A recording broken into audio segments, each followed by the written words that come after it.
ಮೊಟ್ಟೆ ಬೇಯಿಸೋದು ತುಂಬ ಕಷ್ಟ ಅನ್ನೋ ಹಾಗಿದ್ರೆ ಈ ವಿಡಿಯೋನ ನೋಡಿ.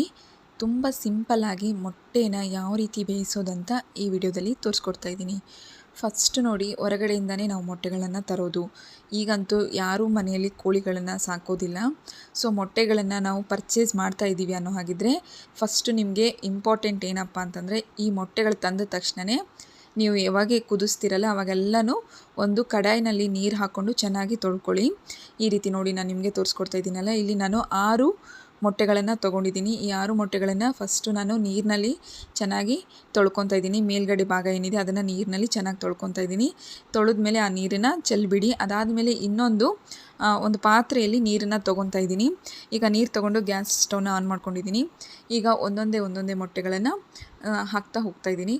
ಮೊಟ್ಟೆಗಳು ಹೊಡಿಲಾರ್ದೆ, ಯಾವುದೇ ರೀತಿ ಕೆಡಲಾರ್ದೆ, ಆಮೇಲೆ ನಿಮಗೆಲ್ಲ ಗೊತ್ತಿರೋ ಹಾಗೆ ಮೊಟ್ಟೆ ಕುದಿಸ್ಬೇಕಾದ್ರೆ ತುಂಬ ಬ್ಯಾಡ್ ಸ್ಮೆಲ್ ಕೂಡ ಬರ್ತಾ ಇರುತ್ತೆ. ಆ ರೀತಿ ಏನೂ ಆಗಬಾರ್ದು ಅಂತಂದರೆ ನೀವು ಮೊಟ್ಟೆಗಳನ್ನು ತಿಂಗಳಾನ್ಗಟ್ಲೆ ಇಡಬಾರ್ದು. ಫಸ್ಟು ಪಾಯಿಂಟು, ಮೊಟ್ಟೆಗಳನ್ನು ಹೆಚ್ಚು ದಿನಗಳು ಇಟ್ಟರೆ ಏನಾಗುತ್ತೆ, ಮೊಟ್ಟೆಗಳು ಕೆಟ್ಟೋಗುತ್ತೆ, ಹಾಗೆ ಬ್ಯಾಡ್ ಸ್ಮೆಲ್ ಬರೋಕ್ಕೆ ಸ್ಟಾರ್ಟ್ ಆಗುತ್ತೆ.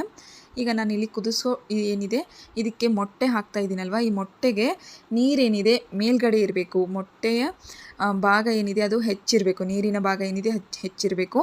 ಈಗ ಇದಕ್ಕೆ ಸ್ವಲ್ಪ ಉಪ್ಪನ್ನು ಸೇರಿಸ್ಕೊತಾ ಇದ್ದೀನಿ. ಈಗ ನೀರೇನಿದೆ ಕುದಿಯೋಕ್ಕೆ ಸ್ಟಾರ್ಟ್ ಆಗಿದೆ ನೋಡಿ. ಫಸ್ಟು ನಿಮಗೆ ತೋರಿಸಿದ್ನಲ್ವ, ಆ ರೀತಿ ಸಣ್ಣಗೆ ಕುದೀತಾ ಈಗೇನಿದೆ ಒಂದು ಭಾಗ ಏನಿದೆ ನೋಡಿ, ನೀರಿನ ಭಾಗ ಏನಿದೆ ನೋಡಿ, ನಿಮಗೆ ಲೈನ್ ಕಾಣ್ತಾ ಇದೆ ಅಲ್ವಾ, ಅದೇನಿದೆ ಮೊಟ್ಟೆಯ ಅರ್ಧಕ್ಕೆ ಬರಬೇಕು. ಅಂದರೆ ಮೊಟ್ಟೆ ಏನಿದೆ ಅಲ್ವಾ, ಆ ಮೊಟ್ಟೆಯ ಅರ್ಧಕ್ಕೆ ಬರಬೇಕು. ಅಲ್ಲಿವರೆಗೂ ನೀರನ್ನು ಚೆನ್ನಾಗಿ ಕುದಿಸ್ಬೇಕು. ಈ ಕುದಿಸ್ಬೇಕಾದ್ರೆ ನಿಮಗೆ ಒಂದು ಏನು ತಿಳ್ಕೊಬೇಕಪ್ಪ ಅಂದರೆ, ಸ್ಟಾರ್ಟಿಂಗು ನೀವು ಹೈ ಫ್ಲೇಮ್ ಇಟ್ಕೋಬೇಕು. ಹೈ ಫ್ಲೇಮ್ನ ಇಟ್ಬಿಟ್ಟು ಆಮೇಲಿಂದ ನೀವು ಫ್ಲೇಮ್ನ ಕಮ್ಮಿ ಮಾಡಬೇಕಾಗತ್ತೆ. ನೋಡಿ, ಇವಾಗ ನೋಡ್ತಾ ಇದ್ರಲ್ಲ ನೀರು ಎಷ್ಟು ಕಮ್ಮಿ ಆಗಿದೆ ಅಂತೇಳಿ. ಇಷ್ಟೇ ನೋಡಿ ಸ್ನೇಹಿತರೆ, ಇದಕ್ಕೆ ಹೆಚ್ಚು ಸಮಯ ತೊಗೊಳೋದಿಲ್ಲ. ಕೇವಲ 5ರಿಂದ 10 ನಿಮಿಷಗಳಲ್ಲಿ ನಿಮ್ಮ ಮೊಟ್ಟೆ ಬೇಯ್ದುಬಿಡುತ್ತೆ. ಮೊಟ್ಟೆಗಳು ಕುದಿಸೋದು ತುಂಬಾ ಸುಲಭ. ಇದಕ್ಕೆ ಸ್ವಲ್ಪ ಉಪ್ಪು ಹಾಕ್ಬಿಟ್ಟು ನೀಟಾಗಿ ತೊಳೆದ್ಬಿಟ್ಟು ಹಾಕೋದ್ರಿಂದ ಮೊಟ್ಟೆಗಳು ಜಲ್ದಿ ಕುದಿಯುತ್ತೆ. ಅಷ್ಟೇ ಅಲ್ಲದೆ ಉಪ್ಪು ಹಾಕಿರೋದ್ರಿಂದ ನೀರುಗಳು ಹೊರಗಡೆ ಬರೋದಿಲ್ಲ, ನೀರು ಚೆಲ್ಲೋದಿಲ್ಲ. ಆಮೇಲೆ ಒಳಗಡೆ ಏನಿದೆ ಮೊಟ್ಟೆ ಚೆನ್ನಾಗಿ ಕುದಿಯುತ್ತೆ. ಹಳದಿ ಕಲರ್ ಏನಿದೆ ನೋಡಿ, ಮೊಟ್ಟೆ ಒಳಗಡೆ ಏನು ಭಾಗ ಇರುತ್ತಲ್ವ ಅದು ಕೂಡ ಚೆನ್ನಾಗಿ ಕುದ್ದಿರುತ್ತೆ, ಹಸಿ ಬಿಸಿ ಆಗಿರೋದಿಲ್ಲ. ಈಗ ನೆಕ್ಸ್ಟ್ ಟಿಪ್ ಬಂದುಬಿಟ್ಟು, ಮೊಟ್ಟೆ ಕುದ್ಮೇಲೆ ಮೇಲ್ಗಡೆಯ ಭಾಗ ತೆಗೆಯೋದೇ, ಮೊಟ್ಟೆಯ ಸಿಪ್ಪೆ ತೆಗೆಯೋದೇ ದೊಡ್ಡ ಕಷ್ಟ ಅನ್ನೋ ಹಾಗಿದ್ರೆ ಈ ಒಂದು ಸಿಂಪಲ್ ಟಿಪ್ ಹೇಳ್ತೀನಿ ನೋಡಿ. ಫಸ್ಟು ಬಿಸಿನೀರಿನಲ್ಲಿ ಒಂದು 10 ನಿಮಿಷಗಳ ಕಾಲ ಫ್ಲೇಮ್ನ ಬಂದ್ ಮಾಡಿ ಹಾಗೆ ಇಟ್ಬಿಡಿ. ಆಮೇಲೆ ಇನ್ನೊಂದು ಪಾತ್ರೆಗೆ ಅಥವಾ ಕಡಾಯಿಗೆ ಹಾಕ್ಕೊಂಡ್ಬಿಟ್ಟು ತಣ್ಣೀರನ್ನ ಯೂಸ್ ಮಾಡ್ಕೊಳ್ಳಿ.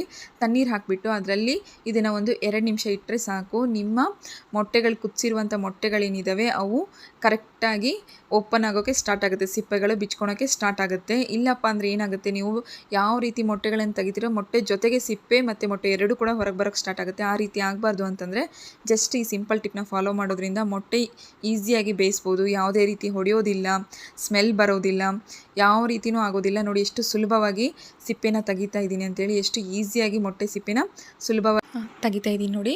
ಸ್ನೇಹಿತರೆ, ಯಾರೆಲ್ಲ ನನ್ನ ಚಾನಲ್ನ ಮೊದಲ ಬಾರಿಗೆ ನೋಡ್ತಿದ್ದೀರೋ ಪ್ಲೀಸ್ ನನ್ನ ಚಾನಲ್ನ ಸಬ್ಸ್ಕ್ರೈಬ್ ಆಗೋದನ್ನು ಮಾತ್ರ ಮರಿಬೇಡಿ. ಹಾಗೆ ಪಕ್ಕದಲ್ಲಿರುವ ಬೆಲ್ ಐಕಾನ್ನ ಕ್ಲಿಕ್ ಮಾಡಿ. ಎಲ್ಲರಿಗಿಂತ ಮುಂಚೆ ನೋಟಿಫಿಕೇಷನ್ ನಿಮಗೆ ಸಿಗುತ್ತೆ. ಮೊಟ್ಟೆನ ಯಾವ ರೀತಿ ಬೇಯಿಸೋದಂತ ನಿಮಗೆ ತಿಳಿಸ್ಕೊಟ್ಟಿದ್ದೀನಿ. ತುಂಬ ಈಸಿಯಾಗಿ ಮೊಟ್ಟೆನ ಬೇಯಿಸ್ಬೋದು, ಹೆಚ್ಚು ಸಮಯ ತೊಗೊಳೋದಿಲ್ಲ.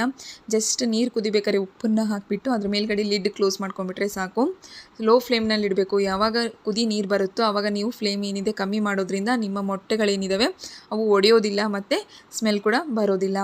ಈ ವಿಡಿಯೋ ನಿಮಗೆ ಇಷ್ಟ ಆದರೆ ನನ್ನ ಚಾನಲ್ನ ಸಬ್ಸ್ಕ್ರೈಬ್ ಆಗೋದನ್ನು ಮಾತ್ರ ಮರಿಬೇಡಿ. ಹಾಗೆ ಪಕ್ಕದಲ್ಲಿರುವ ಬೆಲ್ ಐಕಾನ್ನ ಕ್ಲಿಕ್ ಮಾಡಿ.